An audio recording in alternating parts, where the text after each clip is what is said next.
Okay, just one thing at the top.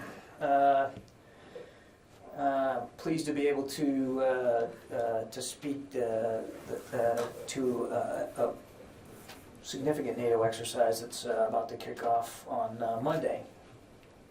Strike Force NATO will kick off an exercise called Neptune Strike 22.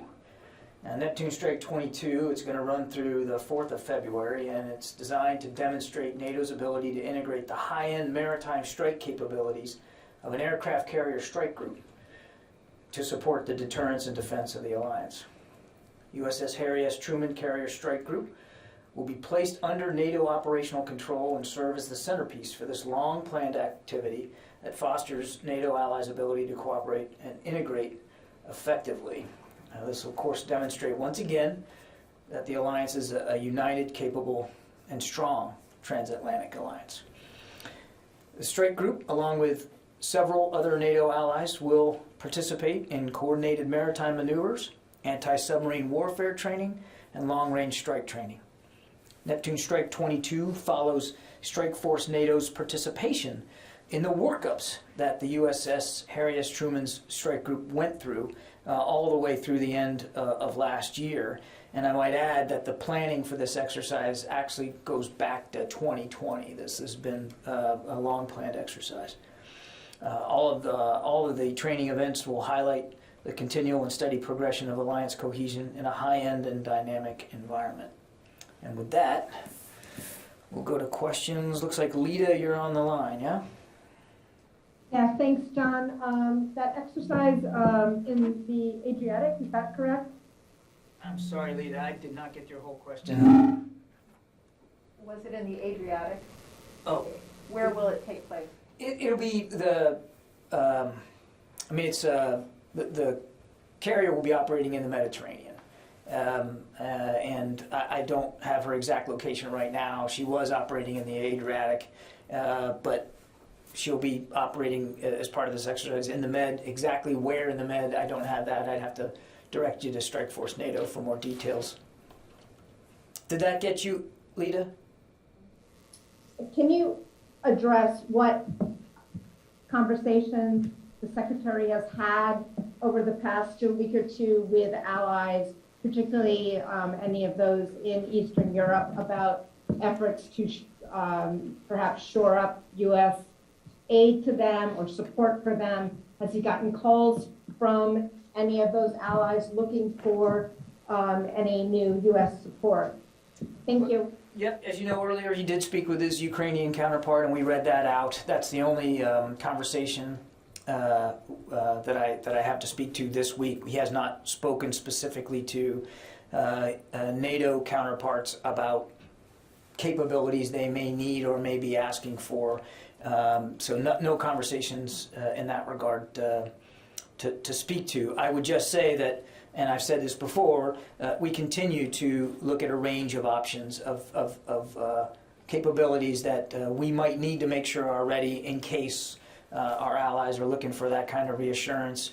And as I've said before, some of those capabilities can come right from inside the European command area of responsibility, or even from the States. Our job is to tee up options. Our job is to make sure that we're ready in case our allies need us, and so the Secretary continues to look at all those options before him, but I don't have any specific conversations and certainly no specific asks by any of the allies to talk to today. Sylvie. Yes. Hello, John. You said that this exercise was planned for a long time. Did the tension in around Ukraine change anything in the scope or the location of the exercise? I would point you to Strike Force NATO or to NATO for more specifics about the exercise. It's their exercise. It has been planned, as I said, since 2020. Now, if the scenario has changed over time, I don't have that level of detail, but I would tell you that it wasn't planned back in 2020 anticipating a Russian move on Ukraine, and it's not designed, the exercise itself is not designed against the kinds of scenarios that might happen with respect to Ukraine. It really is a NATO maritime exercise to test, as I said in my opening, to test really a wide range of maritime capabilities that we want to make sure we continue to improve. If I can ask another question, speaking about exercises, I'm sure you saw the images of the Russian forces deployed around Ukraine. Is it your assessment or the Pentagon assessment that this deployment is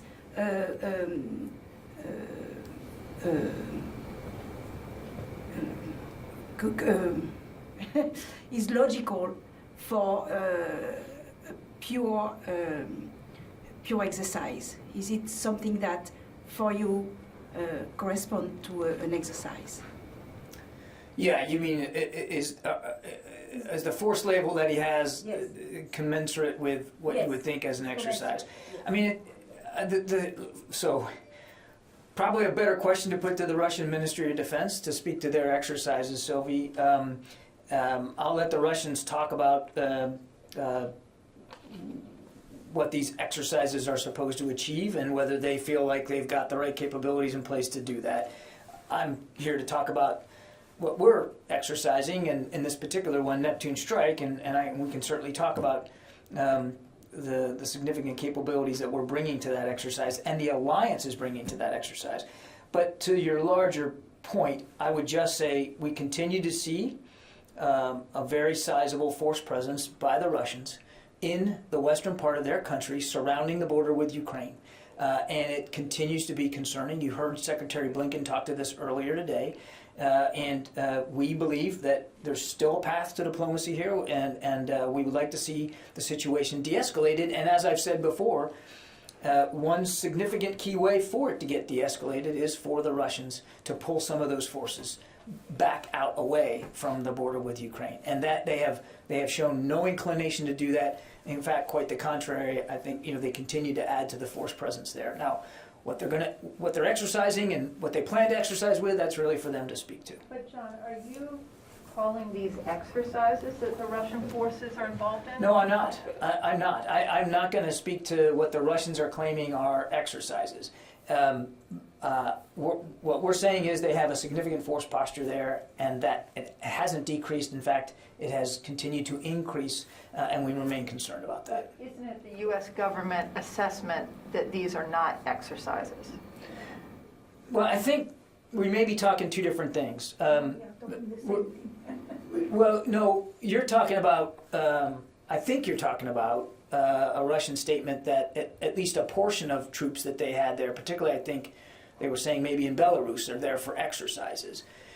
So I think what the Russians are saying is at least a portion of these troops are for exercises. Again, I don't want to speak for them, you got to talk to them. We're seeing a sizable force presence there that isn't decreasing. And it continues to be concerning. And we have never classified all that force presence as indicative of an exercise.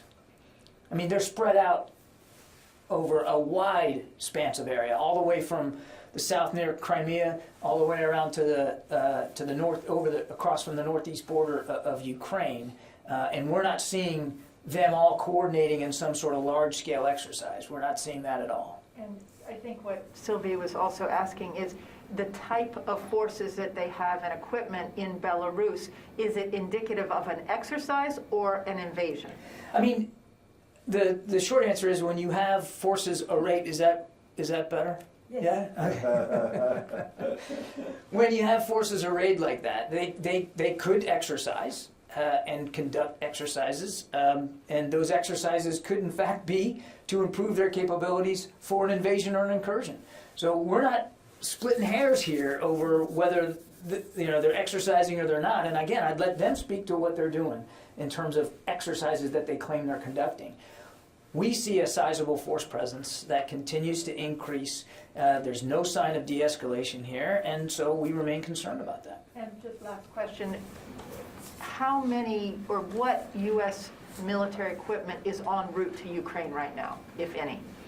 I think we'll have more to say about that later on. We continue to provide, as you know, security assistance to Ukraine, and I believe our State Department colleagues will have a little bit more to say about that later. I don't have anything to announce or speak to today, or at least not right now. Nancy? Just a couple points I'd like to clarify. When you talk about how you're looking at the Russian force posture, does everything you say apply to their naval posture as well, and the exercises that they've announced? Largely when we talk about the force posture, I'm talking about ground forces. I'm talking about the ground troops and the capabilities they have in the western part of their country, around that northeast and eastern, and quite frankly, southeastern border with Ukraine. That's what I'm talking about. Well, the reason I'm asking is they've announced a major exercise involving 140 ships, 60 aircraft. Is it the U.S. assessment that that is postured for an exercise, or is it also concerned that that could be used in a possible incursion or invasion? Well, it's the same. I think the answer is kind of the same as to what I gave Jen. I mean, again, I'd let them speak to what their we're speaking to our exercises. I would encourage the Russians to speak with specificity about their exercises. But that they have significant naval force in the region is again not lost on us, and certainly again not knowing what Mr. Putin plans to do. He has a sizable amount of military capability, not just on the ground, but at sea. And then just a couple of clarifications on the announcement you made. Who precisely will the Truman go under the command of? It'll be Vice Admiral Eugene Black, who is the Strike Force NATO commander, but he's dual-hatted as the 6th Fleet commander. I see. So he'll command that exercise? Yes. Okay. And then the other thing, can you tell us which NATO partners are involved or how many? Yeah, I would refer you to NATO to get a more clear laydown of exactly how many other allies, but there will be several other allies participating in this exercise. And I would remind you, not new to you, Nancy, but as we do conduct large-scale exercises, some people participate in some sections of it and not others, based on their own operational demands and schedules, as well as the capabilities that they're trying to improve. So for more detail, I'd refer you to And NATO. then lastly, could you talk to, this exercise is happening near where there are, as you note, a sizable naval presence from Russia. Why was there not consideration to delay this exercise, given that the tensions are there and there's the possibility for a misunderstanding of what these exercises are, or could contribute to the tensions already in the region? Sure. I think we constantly look at exercises and training and ask ourselves, even after one's been worked on for months, not years, do we really need to do it now? Should we speed it up? Should we shorten it? That happens all the time. And there was due consideration about, given tensions right now, about our exercise posture. And after all that consideration and discussion with our NATO allies, the decision was made to move ahead. Jane. Thank you, John. I think you may see in this report, North Korea, I think on the North Korea, that North Korea and Kim Jong-un said that suspended nuclear and ICBM intercontinental ballistic missile test launch could be resumed. And also he warned that he could cross red line. What is the U.S. Department of Defense position on accelerating North Korea's tactical capabilities? Well, obviously we don't want to see the North Korean military program continue to be able to pose a threat to our South Korean allies or to the region. So we continue to call on Kim Jong-un to sit down and discuss the way forward. We have said many times we're willing to conduct diplomatic engagement with him with no preconditions. So our view hasn't changed. We want to see the complete verifiable denuclearization of the peninsula. We believe that diplomacy is the best track to take to get there, and we're willing to sit down, no preconditions. What if a diplomatic situation is not work? It's the next step. I don't think getting into hypotheticals and speculating right now about what ifs is very helpful. We've made our position clear. For the Department of Defense, I'm happy to continue to say it. Our job is to make sure that we are ready to meet the security commitments commensurate with our treaty alliance with South Korea, and we're doing that. One more question. Lastly, China vetoed North Korea's recent missile launch at the UN Security Council meeting yesterday. Do you think the U.S. need an independent additional sanctions against North Korea?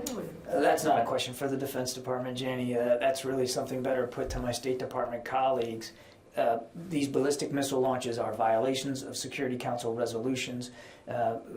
We continue to call on Pyongyang to cease that activity and for everybody involved in the international community to actually live up to the sanctions that have already been put in place. And not every country is doing that. China has influence over Pyongyang. We know that. And we certainly hope that they'll use that influence to the betterment not only of them and the region, but to the whole world. Thank you. You're welcome. Megan. I have a question about vaccine implementation and discharges. So on August 23rd, the Secretary put out the memo saying that the COVID vaccine would become mandatory for service members.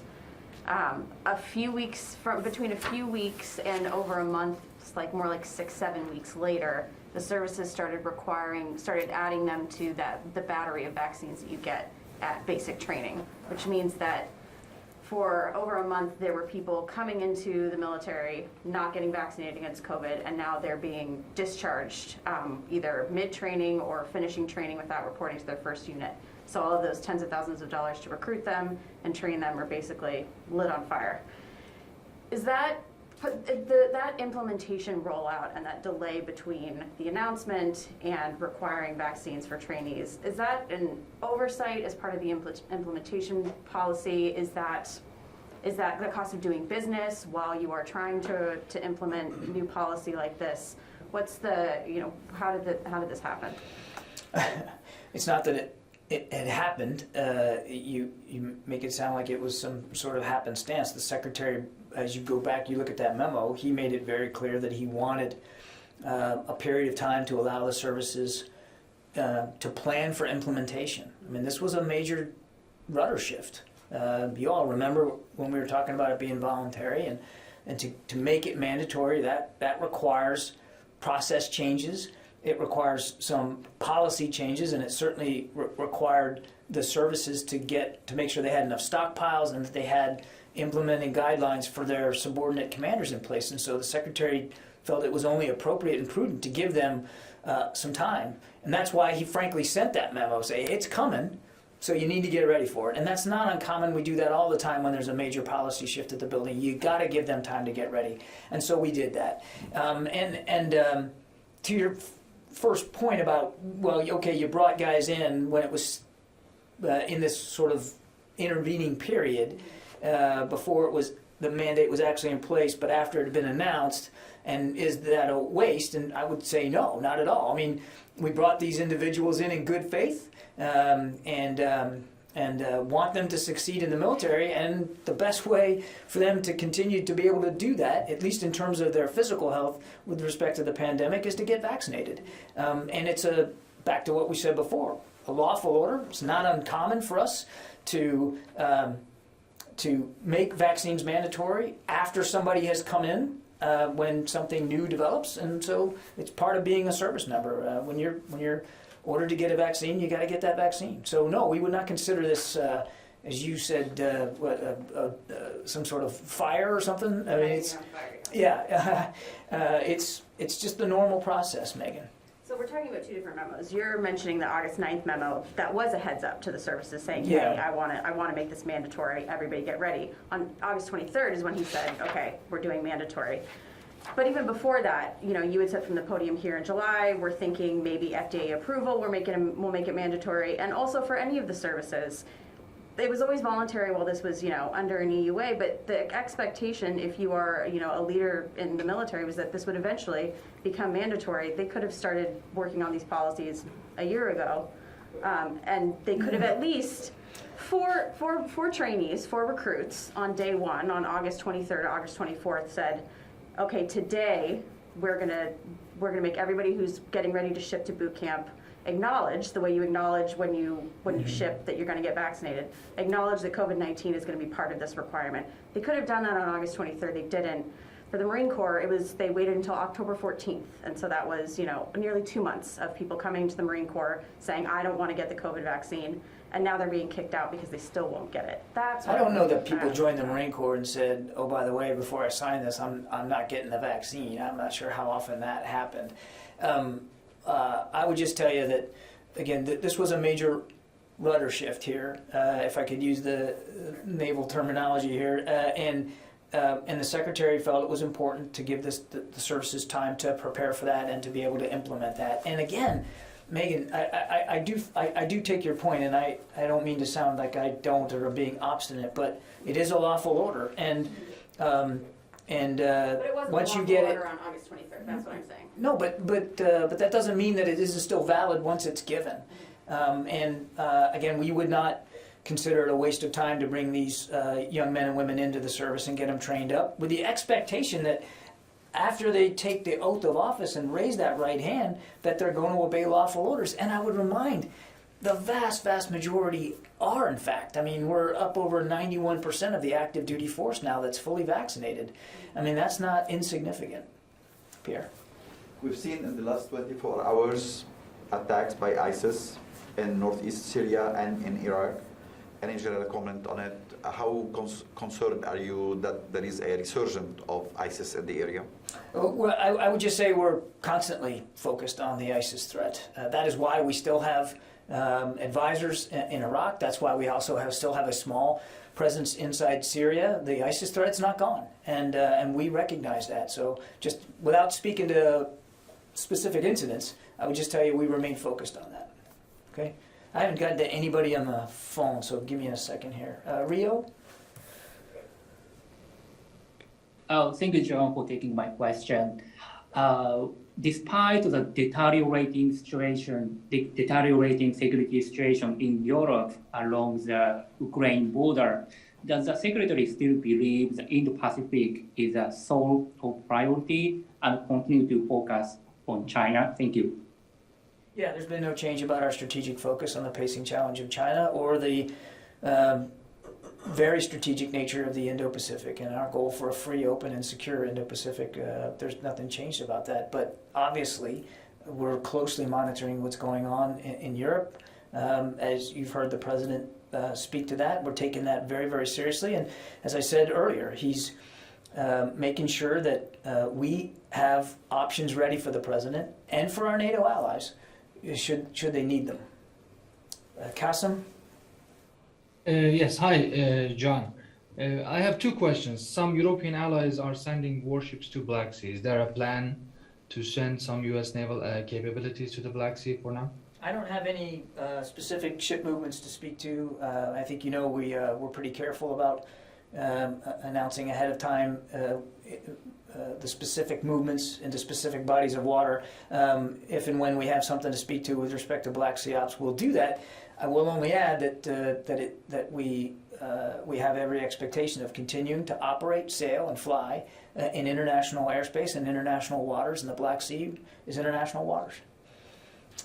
Ellen? U.S. and, of course, Western powers have provided some defensive weapons to Ukraine, such as javelins and stingers. But many argue that Putin would not use traditional Soviet tactics, generally based on heavy armored brigades and land forces. Instead, he would go with its advanced standoff weapons, such as ballistic and cruise missiles, to cripple the Ukrainian military's capabilities even before the incursion starts. In that case, wouldn't such a move negate or trash those defensive weapons provided to Ukraine, or is there any option on the table to deter Russians from using those advanced weapons against Ukraine? Well, I certainly can't speak with any great specificity as to how Mr. Putin plans to conduct another incursion, if in fact that's what he's going to do. I think that is a terrific question for our Russian colleagues to have to answer. What I can tell you is that we remain committed to helping Ukraine defend itself through a range of security assistance articles that that assistance continues to flow from the United States. As you rightly pointed out, it also continues to flow from some of our allies and partners. They can speak to what they're providing, but we remain committed to, again, helping Ukrainian armed forces defend themselves. Ellen from Synopsis. Hello, sir. Thank you for doing this. I know that we keep asking you over time, and I'm wondering if the answer has changed on this, but has the Pentagon, what is the Pentagon doing about the quick decision on the seals and the religious exemptions from vaccines? Yeah, Ellen, I don't have an update for you on that. We continue to talk about this with the Justice Department. We don't have any position to speak to today. Jeff Shogel? Thank you, sir. Jeff Shogel? Thank you. Following up on Nancy's question, the Russians are sorting more than 100 warships. Does the Pentagon have any indications that perhaps a submarine may be trying to defect? No, we do not, Jeff. Heather from USNI? Thank you so much for taking my question. I was wondering if you could expand on what the U.S. will be bringing to the NATO exercise. Well, the USS Harry S. Truman Carrier Strike Group. So it's not just the carrier, but it's her associated support ships and the air wing that's on board the Truman. But the real core for this is a naval exercise, so the real core of our participation is with the Harry S. Truman and her strike group. Jeff Selden. John, thanks very much for doing this. A couple questions. First, can you describe what type of support the U.S. and the coalition are giving to SDF forces in Hasaka, where fighting with ISIS sleeper cells is now in its second day as they try to break people out of prison? And also, the YPG is claiming on social media that it tried to send reinforcements to the SDF, but that Turkish drones intercepted those reinforcements and targeted them. If you have anything on that.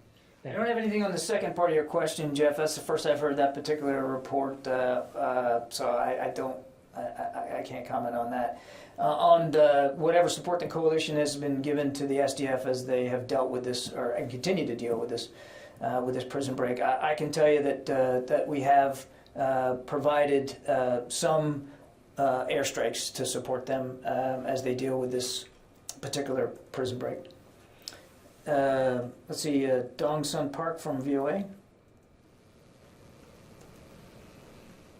Thank you, Mr. Kirby. So former Defense Secretary Robert Gage said January 2011, North Korea will use ICBM within 5 years. And he said it would have the ability to strike Alaska or the west coast of the United States. So 10 years have passed since the former Secretary Gage predict. So does the DoD believe North Korea can primitively strike the U.S. mainland with an ICBM capable of carrying nuclear weapons? What I would tell you is that they continue to advance their nuclear ambitions as well as their ballistic missile capabilities. They test so they can learn, so they can improve. And we have, without getting into specific intelligence assessments, we have every expectation that they do continue to improve their capabilities, both in terms of potential range and precision. And obviously, we're taking that threat very, very seriously. I think that's about as far as I'm going to go here at the podium. Kelly Meyer. Hi, John. Thank you for taking my question. Russia's putting 100,000 troops at the border with Ukraine. We're sending a written response to Russia. What kind of message is this sending, and why aren't we taking further action? Well, Kelly, I would tell you that we, first of all, I'm not going to get ahead of decisions that haven't been made yet. The message that we've been sending very clearly to Russia, and again, I point you back to what Secretary Blinken said just this morning, is that there will be severe consequences if Russia decides to invade or conduct another incursion into Ukraine. And largely those consequences will be felt economically. For our part here at DoD, and I've said this many, many times, we're going to make sure that we have options ready to reassure our allies, particularly on NATO's eastern flank, if there's another incursion and if they need that reassurance, if they need capabilities to be bolstered, we're going to do that. And we're going to make sure that we're that we're ready to do that. So I think this is a whole of government approach.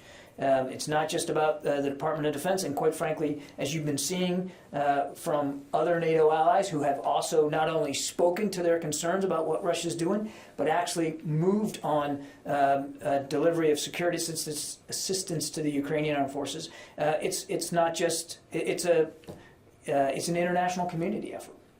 Yeah, well. Thanks, John. Two questions. One, as far as Russia and Ukraine is concerned, is DoD in touch with any of the Russia's friends for easing the tension in the region? Any of Russia's friends? Friends, yeah. That's a pretty short list. We are working very, very closely with our allies and partners to make sure that we're ready and able to reassure, to show our commitment to the alliance, to Article 5, and that's what we're focused on here at DoD. I don't have any diplomatic conversations to read out other than the ones that I've already read out. For instance, the Secretary's call recently with his counterpart in Ukraine. But one of the things your question raises is the very real outcome of further isolation of Russia on the international stage. If in fact they commit another incursion into Ukrainian territory, they're just going to set themselves up for even more isolation from the rest of the international community. This is not a country that has a whole lot of friends. This is not a country that has allies and partners to lean on the way we do, the way the West does. And one would hope that they would understand that consequence as well as the other economic potential consequences that they could face. Okay. My question, if I can, please. As far as South Asia region is concerned, there in Afghanistan there is a humanitarian crisis going on, and U.S. military and U.S. left a lasting mark on the people of Afghanistan that they helped them before they left. Now China is trying to get there. Is there any DoD help there as far as the humanitarian crisis going on, because Taliban are now traveling different countries for getting help? The United States, and I think you've heard the State Department speak to this quite eloquently, we remain committed to trying to alleviate a humanitarian crisis inside Afghanistan. That's why we're working closely with non-governmental organizations and international organizations to try to make sure that that the aid that the Afghans so desperately need gets to them. And we believe here at DoD we believe that that's the right process, that's the right way to approach this, is through the international community and non-governmental agencies to make sure that aid and assistance gets to the people in need, and that the Taliban facilitate that delivery of those very necessary articles going forward. And finally, because the people of Afghanistan here in this area in the U.S. are hoping, and also they are depending on the U.S. help for their people back home in Afghanistan. Any message for them you have, please? I mean, first of all, we have resettled now tens of thousands of Afghans here in the country, and we have several thousand more that are working their way through the final process to become American citizens and to move on. But we at DoD have helped provide a safe and secure environment for that process to continue, and we're still doing that, and we're proud of that service. We know we have here at DoD continue to have a moral obligation to all of those who helped us over the last 20 years. And that's why we also continue to work hand in glove with the State Department task force to identify and help relocate people in Afghanistan who still want to leave and who still qualify for relocation. We continue to work as part of that task force, and will do so until it's not needed anymore. We're absolutely committed to that. Okay, thanks everybody. Kirby, can I just have a quick follow-up on the airstrikes? Do you have any more you can tell us? First of all, just to clarify, was it solely airstrikes, or were there any U.S. ground forces involved even in targeting assistance or helping on the ground, or strictly airstrikes? My understanding is that it's predominantly airstrikes. I don't have any more detail on how many and what targets and all that. I'd refer you to CENTCOM for that. Yeah. Thanks everybody.